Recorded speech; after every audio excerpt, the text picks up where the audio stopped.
अस्सलाम वालेकुम, welcome back to my channel Yes Academy. तो आज हम करने वाले हैं क्लास 9 के चैप्टर नंबर 2 के एमसीक्यूज। इसमें फिल इन द ब्लैंक्स जो भी होंगी उसको डिस्कस करेंगे और एब्रीविएशंस को भी डिस्कस करेंगे। तो चलते हैं, आज का लेक्चर स्टार्ट करते हैं। आई रियली होप कि आप लोगों ने लॉन्ग एंड शॉर्ट क्वेश्चंस के लेक्चर ले लिए होंगे। जिन बच्चों ने लॉन्ग शॉर्ट क्वेश्चंस के लेक्चर नहीं लिए, काइंडली पहले वो कर लें, आप लोग वो ले लें ताकि आपको एमसीक्यूज में परेशानी ना हो। तो चलते हैं, आज का लेक्चर स्टार्ट करते हैं। मल्टीपल चॉइस क्वेश्चन यानी कि एमसीक्यूज करने वाले हैं चैप्टर नंबर 2 के फंडामेंटल ऑपरेटिंग सिस्टम के। तो फर्स्ट वन हमारे पास जो है वो है the software which perform all the basic task is. कौन सा सॉफ्टवेयर जो बेसिक टास्क परफॉर्म करता है का नाम क्या होता है? तो हमारे पास जो गिवन ऑप्शन है उसमें से जो बेसिक टास्क परफॉर्म कर रहा होता है किसी भी कंप्यूटर के लिए वो होता है ऑपरेटिंग सिस्टम। ठीक है, हमने ऑपरेटिंग सिस्टम की डेफिनेशन में देखा था। नेक्स्ट हमारे पास है a program that enable user to interact with the computer. कौन सी चीज है जो कंप्यूटर को और यूजर को इंटरकनेक्ट करती है? तो वो है इंटरफेस ऑफ द कंप्यूटर। ठीक है, इसके बारे में हमने डिटेल से पढ़ा था। नंबर 3 है the process of checking computer, starting operating system, making it ready to. ऐसा प्रोसेस जिसके अंदर कंप्यूटर स्टार्ट हो रहा हो और रेडी टू वर्क हो, यानी कि आप उसको यूज कर सके, इस काबिल बनाना। इस प्रोसेस को क्या कहा जाता है? इसको कहा जाता है बूटिंग। हमने डेफिनेशन में देखा था बूटिंग की। The number of users that can access the resource simultaneously on a multi user OS is या R। ठीक है, अब मल्टी यूजर की बात आ गई तो हम बता सकते हैं कि कितने यूजर्स इजीली यूज कर सकते हैं। तो मल्टी के अंदर होता है एक से ज्यादा। ठीक है, तो अब हम 1 पे क्लिक नहीं कर सकते, हम 2 पे भी नहीं करेंगे, हम लिखेंगे मैनी। ठीक है, एक से ज्यादा यूजर्स को हम मैनी पे टिक कर देंगे, एक से ज्यादा यूजर्स के लिए। ठीक है, अगर सिंगल का पूछा जाता तो हम 1 पे क्लिक करते। Which management control the dynamic allocation, deallocation, allocation और deallocation के बारे में हमने पढ़ा था। मेमोरी कौन मैनेज करता है? ये करता है रिसोर्स मैनेजमेंट। ठीक है, in which the operating system jobs are executed। कौन से सिस्टम के अंदर जॉब्स जो है वो ग्रुप्स की शक्ल में होती हैं, तो उसे कहते हैं बैच प्रोसेसिंग। बैच प्रोसेसिंग हमने देखा था कि वो एक बंडल की फॉर्म में, ग्रुप की फॉर्म में जो है टास्क को कंपाइल कर देता है और उसी हिसाब से टास्क जो है वो परफॉर्म हो रहे होते हैं। नेक्स्ट हमारे पास the system that guarantees that critical task should be complete without shortage delay. कौन सा ऐसा सिस्टम है जिसके अंदर गारंटी होती है टाइम की कि क्रिटिकल से क्रिटिकल टास्क भी टाइम के अंदर ही हो और शॉर्टेज डिले की भी मार्जिन नहीं होता? तो वो होता है हार्ड रियल टाइम। ठीक है, सॉफ्ट रियल टाइम हमने देखा था कि वहाँ पे टाइम की कोई पाबंदी नहीं होती, लेकिन hard real time make sure करता है कि काम जो है, टास्क जो है वो टाइम पे ही हो। नेक्स्ट हमारे पास है DOS is example of. DOS किसकी एग्जाम्पल है? सिंगल यूजर या मल्टी यूजर। तो हमने देखा था डॉस जो है वो सिंगल यूजर की एग्जाम्पल में आता है। नेक्स्ट है हमारे पास the group of program that help the office work to do a number of routine task. हमने देखा था कि कौन सा प्रोग्राम, कौन सा सॉफ्टवेयर जो है हमें आसानी फराहम करता है काम एफिशिएंट करने के लिए, खासतौर पे डेली यूज के, जो हमारे डेली रूटीन के जो ऑफिस वर्क होता है उसके लिए आसानी कर देता है। तो वो होता है ऑफिस ऑटोमेशन। हमने देखे थे डिफरेंट जो है वो सॉफ्टवेयर हमारे पास अवेलेबल हैं जिसमें हम different task easily with in a minute कर सकते हैं। ठीक है, the operating system that allow the frequent switching from one two another. कौन सा ऑपरेटिंग सिस्टम जो है हमें अलाउ करता है फ्रीक्वेंटली स्विचिंग के लिए? तो इसे हमने टाइम शेयरिंग के अंदर देखा था। टाइम शेयरिंग की जब डेफिनेशन को डिस्कस कर रहे थे तो उसके अंदर हमने ये वाली चीज पढ़ी थी। Windows and iOS example. Window और iOS जो है किसकी एग्जाम्पल है? तो ये है यूजर इंटरफेस यानी कि GUI की। ये सारी मोस्टली जो एमसीक्यूज हैं वो डेफिनेशन से रिलेटेड हैं और जो डेफिनेशन हमने देखी थी उसमें ऑलरेडी एग्जांपल्स भी मौजूद थी। तो वो अगर आप डेफिनेशंस और एमसीक्यूज के लिए एग्जांपल्स याद कर लेंगे तो बहुत ज्यादा आपको फायदा होगा और आप एमसीक्यूज बहुत ही जल्दी से सॉल्व कर लेंगे। नेक्स्ट हमारे पास है which interface is based on the textual input. कौन सा इंटरफेस है जो कि सिर्फ टेक्स्ट पे बेस करता है? तो वो था CLI। GUI के अंदर हमारे पास ग्राफिक्स भी आ जाते हैं और CLI जो है वो सिर्फ टेक्स्ट बेस्ड होता है। आप लोग ES की वेबसाइट पे भी जाके पास्ट पेपर्स वगैरह इजीली देख सकते हैं। मैंने वहाँ पे भी काफी सारी चीजें अपलोड कर दी हैं और उस पर भी काम जारी है, तो काफी सारी चीजें एमसीक्यूज वगैरह मैं उस पर भी अपलोड कर दूंगी ताकि आप लोगों को आसानी हो जाए। नेक्स्ट हमारे पास है which of the following interface provides a user friendly environment. कौन सा इंटरफेस है जो यूजर फ्रेंडली होता है? वो होता है GUI। GUI का मैंने रीजन भी बताया था वो यूजर फ्रेंडली क्यों होता है। नेक्स्ट हमारे पास है which of the following interface help user to interact with the computer through the graphical object such as menu icons. हमने देखा था कि कौन से इंटरफेस के अंदर मेन्यू आइकन्स वगैरह होते हैं, ग्राफिक्स होते हैं, तो वो होता है GUI के अंदर। Which of the following interface is easy to use as a user. कौन सा इंटरफेस है जो इजी टू यूज है एज अ यूजर और जिसके अंदर पिक्चर जो है वो पिक्चर पे आप क्लिक करते हैं और कमांड रन हो जाती है? तो वो है हमारे पास GUI। ठीक है, तो ये काफी सारी चीजें सेम ही हैं लेकिन सिर्फ वर्डिंग का डिफरेंस है और ये मैंने इसीलिए आप लोगों को यहाँ पे बना के दिया है कि अगर इस तरह के एमसीक्यूज आ जाए तो आपने कंफ्यूज नहीं होना। नेक्स्ट हमारे पास है GUI is dash CLI as a graphical mode text more memory. GUI जो है वो स्लो होता है या फिर फास्ट होता है CLI से, तो हमें पता है GUI जो है वो स्लो होता है CLI के मुकाबले में, ठीक है। तो ये स्लोअर देन आएगा क्योंकि CLI सिर्फ टेक्स्ट बेस्ड होता है तो वो फास्ट होता है, और GUI के अंदर ग्राफिक्स वगैरह आ जाता है और उसका डाटा जो है, उसकी फाइल जो है वो हैवी हो जाती है, तो प्रोसेस करने में टाइम लगता है। इन विच ऑपरेटिंग सिस्टम और single user can access the computer system at time. वो कह रहे हैं कौन से ऑपरेटिंग सिस्टम के अंदर जो है वो एक user at a time computer को यूज करता है, तो वो है सिंगल यूजर, ठीक है। सिंगल यूजर ऑपरेटिंग सिस्टम के अंदर सिर्फ एक ही यूजर अलाउ होता है कि वो एट अ टाइम यूज कर सके। Which type of operating system are commonly use, commonly कौन से यूज हो रहे होते हैं, सिंगल यूजर ऑपरेटिंग सिस्टम, ठीक है। मल्टी यूजर मोस्टली ऑर्गेनाइजेशन वगैरह के अंदर यूज हो रहे होते हैं। DOS for PCs and Windows 98 are the examples of. आप देख रहे हैं कि एग्जांपल्स के लिए भी कितने सारे जो है MCQs आए हुए हैं, तो आप बेहतर है कि शॉर्ट क्वेश्चन लॉन्ग क्वेश्चन को डिटेल से याद करें, समझें, उसके बाद MCQs करें। तो हमें पता है कि डॉस और पीसी किसकी एग्जांपल है, सिंगल यूजर की एग्जांपल है, तो ये हमारे पास आ गया सिंगल यूजर, ठीक है। उसके बाद नेक्स्ट हमारे पास है the operating system manage the memory resource among the various user according to the requirement. ये चीज हमने कहाँ देखी थी, मल्टी यूजर में देखी थी। मल्टी यूजर के अंदर एक एडमिनिस्ट्रेटर बनाया जाता है, यानी कि एक बंदा बाकी अपने यूजर्स को क्या करता है, आईडी और पासवर्ड्स देता है और उसको अलग अलग, यानी कि यूजर 1 को एक सर्टेन अमाउंट की मेमोरी की एक्सेस देता है कि आपके पास इतनी GB, इतनी स्पेस आपके पास है, आप अपना डाटा इसके अंदर स्टोर कर सकते हो, यूज कर सकते हो। यूजर नंबर 2 को उसके अकॉर्डिंग जो है वो स्पेस देता है, मेमोरी देता है कि आप इतनी मेमोरी आपको अलाउ है, आप यूज कर सकते हो, ठीक है। तो हमने देखा था कि एडमिनिस्ट्रेटर कहाँ होता है, मल्टी यूजर के अंदर जरूरत होती है एडमिनिस्ट्रेटर की, ठीक है, क्योंकि उसके अंदर काफी सारे लोग एक साथ यूज कर रहे होते हैं और मेमोरी को मैनेज करना पड़ता है। Linux and Unix are the most common example of multi user. अब उसने बता दिया है लिनक्स एंड यूनिक्स किसके मोस्ट कॉमन एग्जांपल्स हैं, मल्टी यूजर के, ठीक है। ये जो MCQs है वो यहाँ पे ऑलरेडी लिख दिया गया है, ठीक है। नेक्स्ट हमारे पास है dash is used for the program that are executed with a minimum human interaction. कौन सा ऐसा प्रोग्राम है जिसमें कम से कम ह्यूमन इंटरेक्शन होता है, वो है बैच प्रोसेसिंग ऑपरेटिंग सिस्टम। क्योंकि जैसे ही हम कमांड्स देते जाते हैं कंप्यूटर को, तो कंप्यूटर ये बगैर ह्यूमन इंटरेक्शन के क्या करता है, बंडल अप कर रहा होता है बैच प्रोसेसिंग के प्रोसेस के अंदर। सेम टास्क जो है वो बंडल अप करता है, ग्रुप बनाता है और फिर बैच प्रोसेसिंग में उसको टास्क पूरा डन होता है, ठीक है। विच type of operating system does not interact with the computer directly. कौन सा ऑपरेटिंग सिस्टम है जो कि इंटरेक्ट नहीं करता कंप्यूटर से डायरेक्टली, वो भी बैच प्रोसेसिंग की ही डेफिनेशन में हमने देखा था, और इसकी मैंने पिक्चर भी दिखाई थी आपको क्वेश्चन आंसर्स के अंदर कि किस तरह से ये वर्क करता है।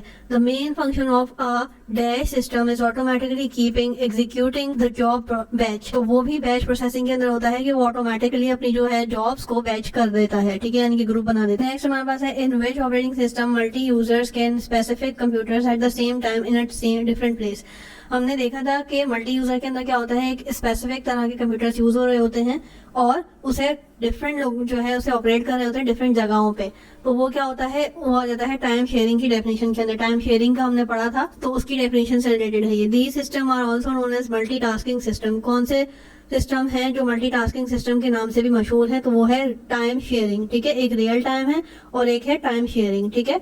इसकी डेफिनेशन हमने देखी थी। In the system process has to be done with a defined time. अब जिसमें टाइम लिमिट आ गई तो वो क्या आ जाएगा, रियल टाइम प्रोसेसिंग, ठीक है। और टाइम शेयरिंग वाला क्या था कि अलग अलग लोग जो है अलग अलग जगहों से भी सेम चीज को ऑपरेट कर सकते हैं। Missile system and air traffic system are the best example of. हमने देखी थी कि ये दोनों एग्जांपल्स किसकी एग्जांपल्स थी, हार्ड रियल टाइम की, क्योंकि इसके अंदर हमारे पास टाइम लेट करने का यानी कि डिले करने का मार्जिन नहीं होता। मिसाइल सिस्टम भी हो गया, एयर ट्रैफिक भी हो गया, दोनों के अंदर टाइम बहुत ज्यादा मैटर करता है। ऑनलाइन ट्रांजेक्शन हो गया, एयरलाइन रिजर्वेशन हो गई, तो ये किसकी एग्जाम्पल्स थी, ये हमने देखी थी सॉफ्ट रियल टाइम की। इसकी वजह क्या थी, मैंने एग्जाम्पल में आपको बताया था कि हम अगर ऑनलाइन ट्रांजेक्शन करें या एयर टिकट्स हो गई या किसी भी होटल की रिजर्वेशन हो गई, तो उसमें क्या होता है, आप डिपेंड कर रहे होते हैं सामने वाली कंपनी के ऊपर, ठीक है। उनकी वेबसाइट्स वगैरह या जब भी वो इस रिस्पॉन्स करेंगे आप उसी के अकॉर्डिंग अपना काम कर सकते हो, ठीक है। अगर बैंकिंग की बात आ गई, ट्रांजैक्शन की बात आ गई, तो जब तक आपका बैंक आपको अलाउ नहीं करेगा आप ट्रांजैक्शन नहीं कर सकते। अब वो बैंक के ऊपर डिपेंड करता है कि वो विद इन आवर आपका रिस्पॉन्स कर दे, विद इन 2 days आप कर दे, या फिर मंथली भी समटाइम्स होता है कि आपको वेट करना पड़ता है, ठीक है।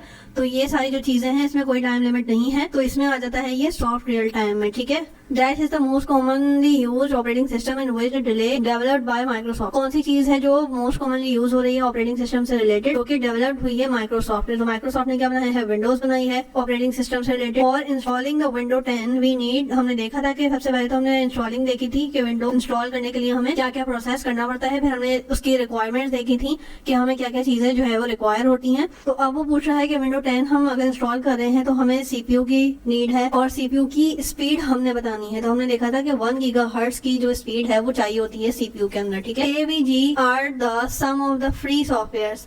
अब ये जो दोनों तीनों नाम लिखे हुए हैं वो क्या हैं? ये हैं फ्री एंटीवायरस सॉफ्टवेयर्स, ठीक है। तो इस तरह से हमारे एमसीक्यू जो है वो डन हो चुके हैं। नेक्स्ट हमारे पास अब है, नेक्स्ट हमारे पास फिंगर प्लैंक्स हैं, तो उनको देखते हैं। Operating system is a master control program that provide, हमने देखा था कि ऑपरेटिंग सिस्टम की डेफिनेशन है एग्जैक्टली कि हमने जो देखी थी कि ये एक मास्टर कंट्रोल प्रोग्राम होता है जो कि इंटरेक्शन जो है प्रोवाइड करता है to communicate user from computer, ठीक है। Multi user operating system allow करता है multi users to access the computer at the same time, ठीक है। ये भी हमने देखा था। नेक्स्ट हमारे पास है a process is a job और activity to be perform by the system. कोई भी प्रोसेस या एक्टिविटी जो भी परफॉर्म हो रही होती है सिस्टम के अंदर तो उसे हम क्या कह रहे होते हैं? प्रोसेस कह रहे होते हैं कि कंप्यूटर जो है वो अभी प्रोसेस कर रहा है। User interface is a part of operating system. ये बात हमने अच्छे से पढ़ी थी कि यूजर इंटरफेस जो है वो एक बहुत ज्यादा मेन पार्ट है ऑपरेटिंग सिस्टम का। प्रोग्राम है और device that allow user enter and receive information. GUI यानी कि यूजर इंटरफेस की वजह से ही हम इस काबिल हो पाते हैं कि कोई भी कमांड इंटर कर दें या रिसीव कर लें। CLI इज द स्क्रीन से CLI के हमारे पास जहाँ पे भी टेक्स्ट की बात आएगी वहाँ हम क्या पुट करेंगे? CLI जो है वो सिर्फ टेक्स्ट बेस्ड हमारे पास यूजर इंटरफेस होता है, ठीक है। Command contain string characters. Command के अंदर क्या होता है? स्ट्रिंग डाटा होता है। स्ट्रिंग हमने डाटा के बारे में पढ़ा था जब, तो उसके अंदर हमने 9th क्लास में भी अच्छे से देखा था, 10th क्लास में भी देखा था और 8th क्लास में भी बहुत सारे बच्चे पढ़ के आए थे टाइप्स ऑफ डाटा। तो उसके अंदर स्ट्रिंग डाटा बहुत ज्यादा मेन तरह का डाटा होता है, ठीक है। In a command line interface the user types the command on the place called. अब हमने इसको डेफिनेशन में देखा था जब CLI की डेफिनेशन हमने पढ़ी थी, तो उसमें हमने देखा था कि जो कमांड हम देते हैं टाइप करना उसको क्या कहा जाता है? प्रॉम्प्ट कहा जाता है। The real time operating system consist of, real time system जो है वो हमारे पास कंसिस्ट होता है विंडो पे, लिनक्स एक्सेट्रा, ठीक है। In batch processing operating system each user prepare his job and submit it to the operating system, ठीक है। बैच प्रोसेसिंग के अंदर क्या होता है कि वो बंडल अप होता है और प्रिपेयर करता है जॉब को और फिर सबमिट करता है कंप्यूटर को टू ऑपरेट, ठीक है। नेक्स्ट हमारे पास है time sharing is a method that allow multi users to share the resources simultaneously, ठीक है। यानी कि एक के बाद एक फौरन से फौरन हमारे पास जो है यूजर अपनी रिक्वेस्ट बना सकते हैं, भेज सकते हैं टाइम शेयरिंग के अंदर, ठीक है। ये इसकी प्रॉपर्टी होती है। नेक्स्ट हमारे पास है the time that each task get executed is called. हमने देखा था कि जो भी टाइम लगता है कोई एक टास्क पूरा होने में उसे हम क्या कहते हैं? उसे कहते हैं क्वांटम। ये इस तरह से भी आ सकता है कि व्हाट इज क्वांटम, ठीक है। तो हमें ये भी देखना है कि डेफिनेशन भी हमें याद होनी चाहिए कि क्वांटम क्या है, हमारा कॉन्सेप्ट क्लियर होना चाहिए। इसी तरह से आपसे ऊपर जो ऐसे पूछा गया था कि प्रॉम्प्ट क्या है, तो प्रॉम्प्ट की भी डेफिनेशन आ सकती है, डिफाइंड प्रॉम्प्ट, तो वो भी हम आराम से बता सकते हैं, हमने डेफिनेशन के अंदर अच्छे से पढ़ा था।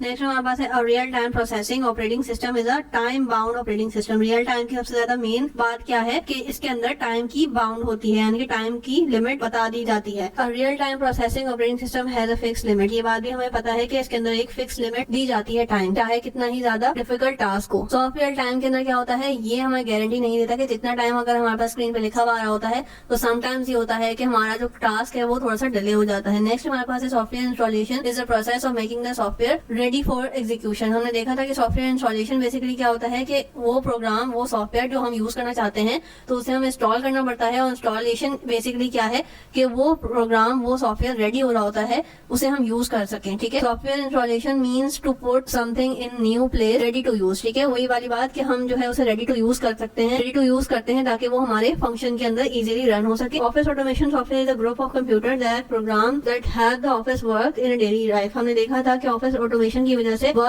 ऑफिस वर्क के अंदर काफी ज्यादा ईज हो गया है, आसानी हो गई है डेली वर्क के ऊपर। हमने देखा था कि स्प्रेडशीट्स वगैरह काफी ज्यादा हेल्पफुल रहती हैं ऑफिस वर्क में और डिफरेंट तरह के सॉफ्टवेयर जो ऑफिस ऑटोमेशन प्रोवाइड करता है काफी ज्यादा हेल्पफुल हो जाता है। MS ऑफिस 2010 कंटेन, अब इसमें हमारे पास आ गया MS ऑफिस जो है वो 2010 में कौन कौन से सॉफ्टवेयर हमें मिले थे? MS Word, MS Excel, MS PowerPoint और MS आउटलुक। अब हमारे पास और ज्यादा आ चुके हैं जिसके नाम हमने ऑलरेडी पढ़े भी थे। फॉर MS 2013 मिनिमम रिक्वायरमेंट क्या आ गई है? अब 1.6 गीगाहर्ट्ज का प्रोसेसर होना लाजमी है, ये भी हमने अच्छे से डिटेल से देखा। उसके अलावा हमारे पास आ गया MS 2013 में मिनिमम रिक्वायरमेंट क्या आ गई? 1.6 का प्रोसेसर हो, 1 GB की रैम हो, 3 GB की हार्ड डिस्क हमारे पास हो, लेकिन इसमें हमारे पास मेंशन था कि फ्री स्पेस हो। अगर हमारे पास 3 GB की हार्ड डिस्क लगी हुई है लेकिन उसमें से अगर 2 GB फ्री नहीं है, 2 GB ऑक्यूपाइड है, तो हमारे लिए मसला हो सकता है, ठीक है। तो मेक श्योर करना है कि फ्री स्पेस हमारे पास कितना हो? 3 GB की हो। नेक्स्ट हमारे पास है फॉर द MS 2013 मिनिमम हमारे पास कौन सी विंडो होनी चाहिए ऑपरेटिंग सिस्टम के लिए? Windows 7 होना जरूरी है, ठीक है। और ग्राफिक ड्राइवर जो है वो भी रिक्वायर्ड है MS 2013 को चलाने के लिए। अब आ जाते हैं एब्रीवेशंस के ऊपर, बहुत ही ज्यादा इंपॉर्टेंट है, MCQs में भी आती हैं और ये शॉर्ट क्वेश्चंस में भी आपके पास अक्सर आ जाती हैं कि इसमें से आप अगर लाइक फॉर एग्जांपल 5 एब्रीवेशंस दी जाती हैं और कहा जाता है इसमें से कोई भी 3 आपने इसको फुल फॉर्म में लिखना है।